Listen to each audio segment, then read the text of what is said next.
निरंजन अलख निरंजन हो अलख निरंजन।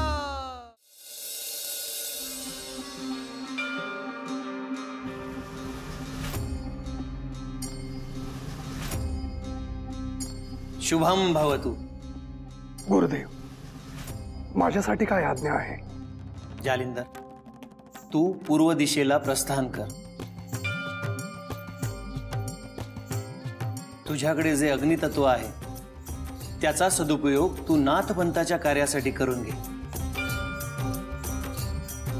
गुरुदेव, आपण मला जे काही शिकवलं आहे त्याचा योग्य उपयोग करून मी मनुष्याला सहाय्य करेल, तसेच त्याच सोबत नाथपंथाचा प्रचार आणि प्रसार देखील मी करेन। सज्जन आणि परमेश्वरावर भक्ती असणाऱ्या प्रत्येक मनुष्याला सहाय्य होईल असेच कार्य मी करत राहीन गुरुदेव।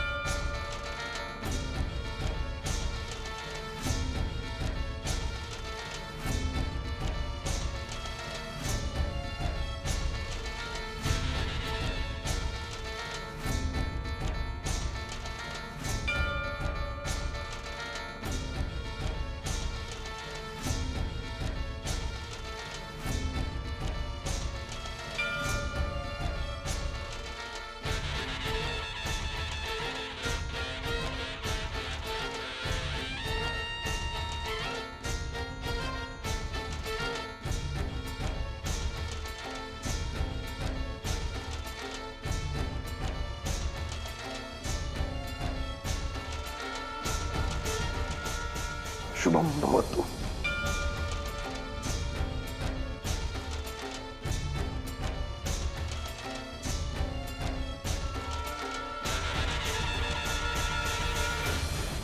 निघतो। आपण दोघं चरपटीकडे जाणार आहात, तर त्याची साधना आता उत्तमरित्या होणार आहे।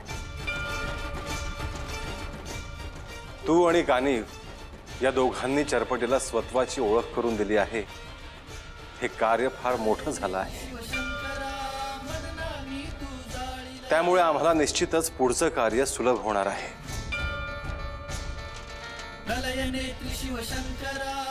जालिंदरनाथ, तुम्ही चरपटीच्या साधनेची पायाभरणी केली आहे।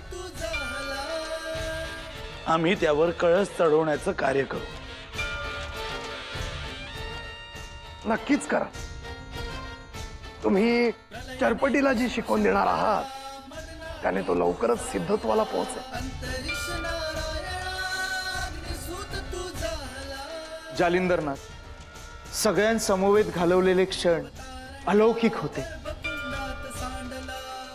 हे क्षण सदैव स्मरणात राहतील।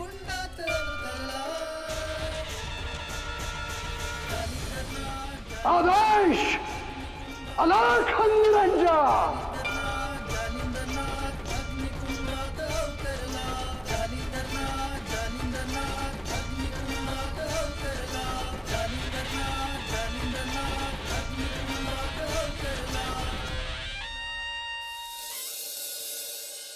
सावकाश बाळा, सावकाश। पड पड पड पड।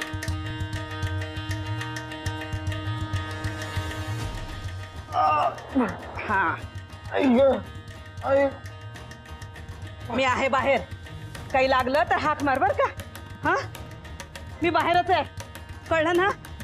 देवा परमेश्वरा, लवकर बरा कर रे माझ्या लेकराला, बघतोस ना तू।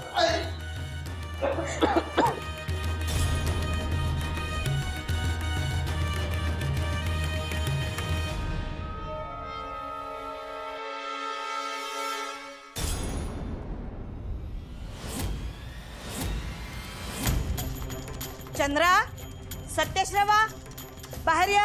सत्यश्रवा, इकडे ये। काय झालंय?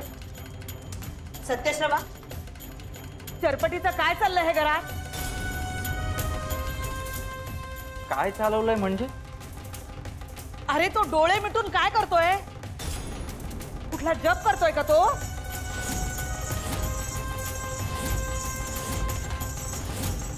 आजी, तो खूप वेळ झाला असंच बसून आहे। म्हणजे नक्कीच त्याचं काहीतरी चालू आहे। त्याला हे बंद करायला सांग. आपल्या घरात हे चालायचं नाही. सासूबाई, चरपटी ध्यान करत बसलाय त्यात एवढं चिडण्यासारखं काय आहे? तो काही चुकीचं तर करत नाहीये ना? रुक्मिणी, तू फार बाजूक येतेस ग चरपटीची. त्या साधूंचं ऐकून तो जर कुठले तरी मंत्र पुटपुटत असेल आणि त्यामुळे आपल्या घरातल्यांना कुणाला त्रास झाला तर?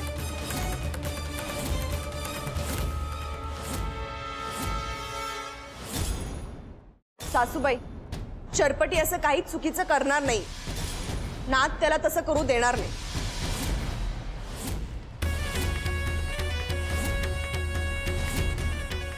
तुला तर सगळंच ठाऊक असतं. हे बघ, चरपटीने हे जे काही घरात सुरू केलंय ना, ते मला विचित्र वाटतंय. सुलक्षणा, अगं एखाद्या गोष्टीचा चुकीचा अर्थ काढू नये.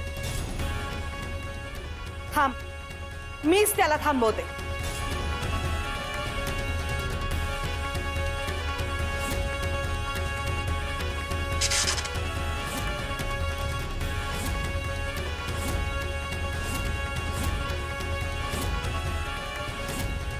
आजी काय झालं?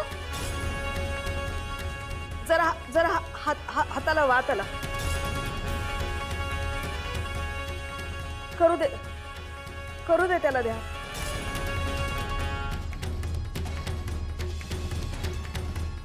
बाई ग, मी याला हात लावल्यावर वीज अंगातून गेल्यासारखं झालं का?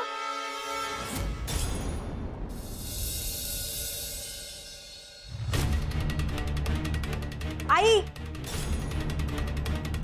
आली काढवी. कुठे निघालीस ग? झालं विचारलंस? तुझं डोसकं फिरलं बाई ग. किती वेळा सांगितलं विचारू नकोस म्हणून? नाही आई, आज मला कळायलाच पाहिजे तू कुठं चाललीयस. तू पुन्हा त्या वनाच्या गुहेत चाललीयस ना? हे बघ नर्मदे, मी जिथं कुठे चालले ना त्यातून तुझं भलंच होणार आहे. बाकी काही विचारत बसू नकोस. एक सांगतीये, मागच्या वेळी झालं ते झालं. या वेळी माझ्या मागे यायचं नाही, ध्यानात ठेव. आणि जर तू घरी यायला उशीर केला तर मग मी दुसरं काय करायला पाहिजे ग? अजिबात काय करू नकोस. काय बी झालं तर मागे यायचं नाही. या बराबर घरला येईल. चरपटीला काय बी सांगू नकास. समजा काम करणार आहे. तुझं लगीन होईल, समजा ठीक होईल. समजा गावाला सांगू नकास कुठे गेली ती म्या. ध्यानात ठेव. घरात गप बस. जाते म्या. आईचं नेमकं काय चाललंय काही बी कळत नाही. माझं भलं होण्यापायी माझं वाईट तर करणार नाही ना ती? नाही नाही, हे समजा जाऊन मला चरपटीला सांगितलं पाहिजे.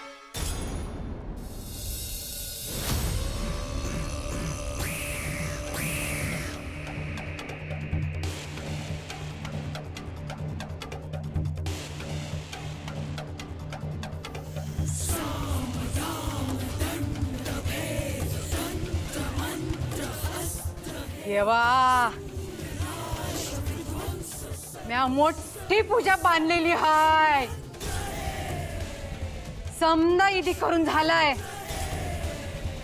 त्या बाकी कुठं काय बी कमी राहिलेलं नाही. त्या फक्त चरपटीवर शेवटचा घाव घालायचा हाय. रातच्या येळेला तो बाहेर येत नाही तरी बी मी त्याला मारणार हाय. देवा, तुझ्याकडनं शेवटची एक शक्ती दे देवा. मला शक्ती दे.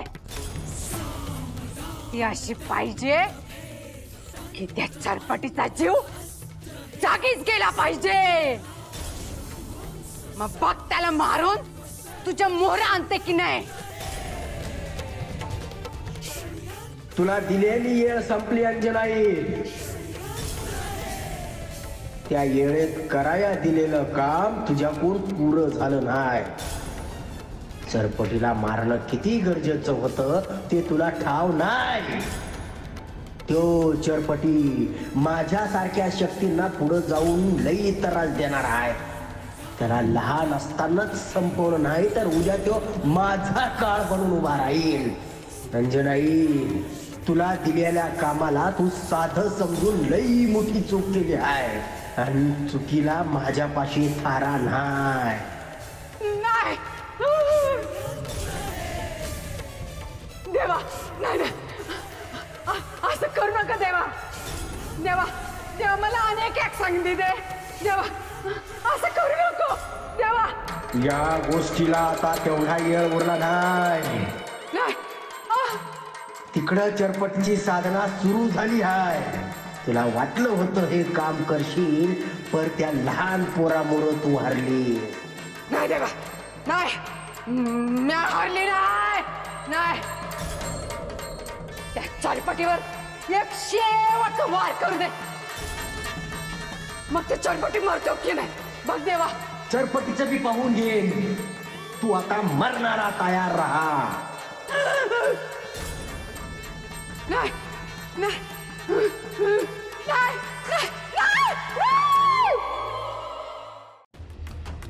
आई, तू औषध दिल्यापासून बरं वाटतंय. अरे मी कसलं देणार, अंजनाईने दिलं होतं ते औषध तुला. चरपटी, अरे चरपटी, चरपटी ऐक ना, माझ्यासोबत येतोस का? नर्मदा, कुठं घेऊन चाललेस आता चरपटीला? अगं काकी, आई पुन्हा वनात गेली, तिच्याकडे जायचंय. काय ग हे नर्मदा, रोजच घडणार आहे का हे असं आता? अगं काल परवाच तर तिला वनातून शोधून आणलं होतं ना, आणि ती घराबाहेर पडताना तुला अडवता येत नाही का? अहो दादा, मी तिला समजवण्याचा खूप प्रयत्न केला, नको जाऊ असंही म्हणलं, पण तिने माझं काही ऐकलंच नाही.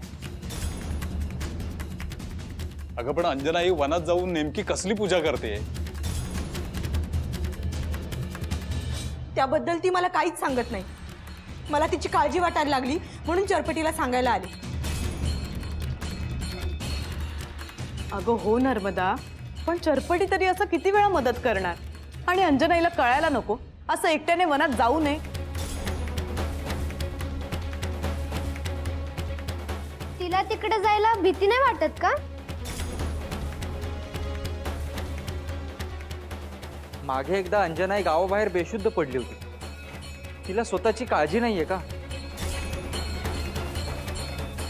ती ऐकत नाही माझं. तुम्ही पाठवा ना चरपटीला. अगं नर्मदा, आपण सगळ्यांनी एकमेकांची मदत करायलाच हवी, पण अंजनाईला कळायला नको. आपल्या घरी आपली लेक आपली काळजी करत असेल याचं त्यांना काहीच वाटत नाही. ताई, आज घरी आल्यानंतर मी आईला सगळं समजावेल, पण आज कोणीतरी माझ्यासोबत चला ना. मला भीती आहे की काही वाईट घडायला नको. ताई, आपण अंजनाईला शोधायला जाऊन उपयोग नाही, कारण आता ती पुन्हा कधीच माघारी येणार नाही.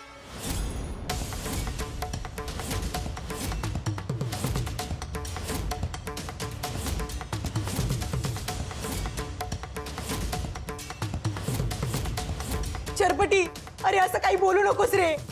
मी सत्य तेच बोलतो आहे. अंजनाई गावात परत येणार नाही.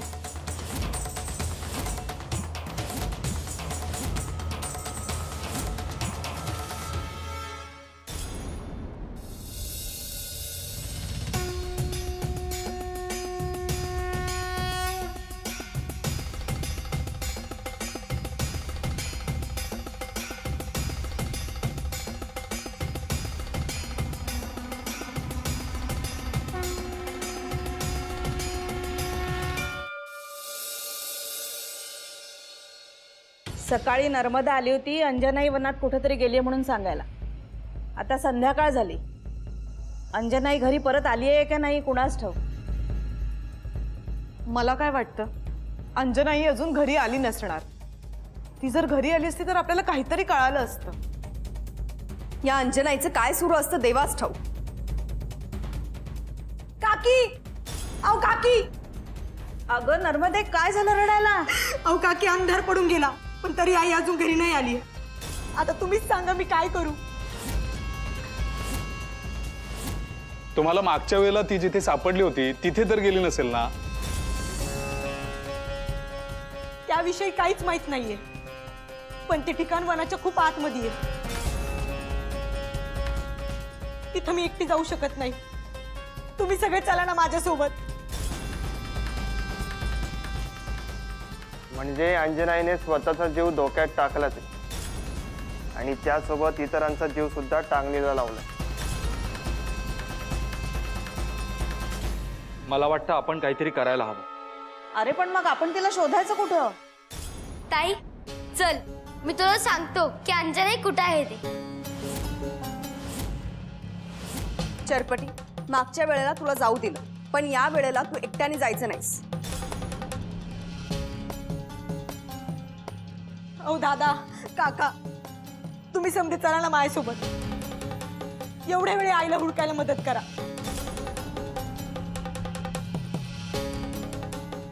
नर्मदा शांत हो. सत्यशवा, वसुदेवा, आपण तिच्या सोबत जाऊया अंजनाईला शोधायला.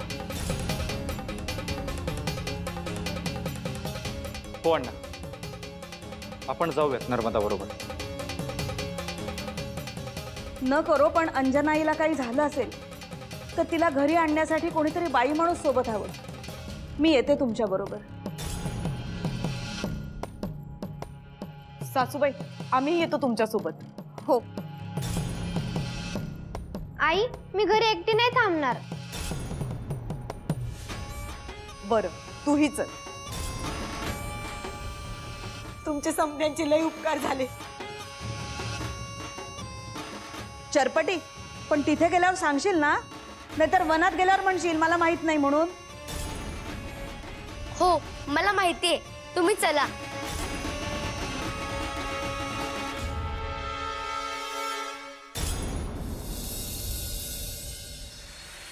आई, आई, आई उठ ना ग. आई, अगं काय झालं तुला? आई अगं माझ्याशी बोल ना.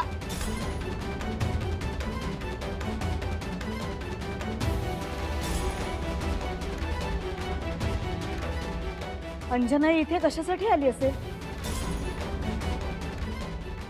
अंजना इथे तिच्या देवाची पूजा करायला आली होती. पण मग तिच्यासोबत काय झालं असेल की तिचा इथे मृत्यू झाला?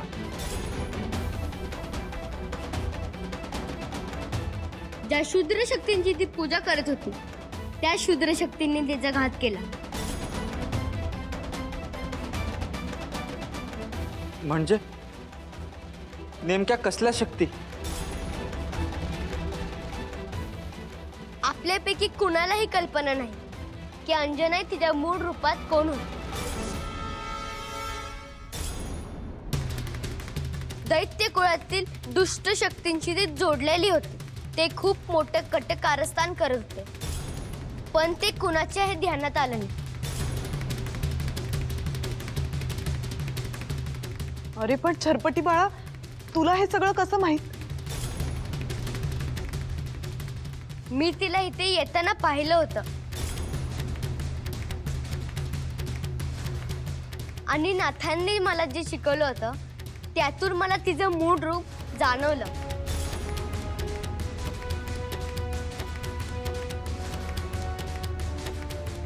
नर्मदा, नर्मदा, अगं रडू नकोस ग. घडणाऱ्या गोष्टी आपण नाही टाळू शकत. नर्मदा, सावर स्वतःला. धीरानं घे.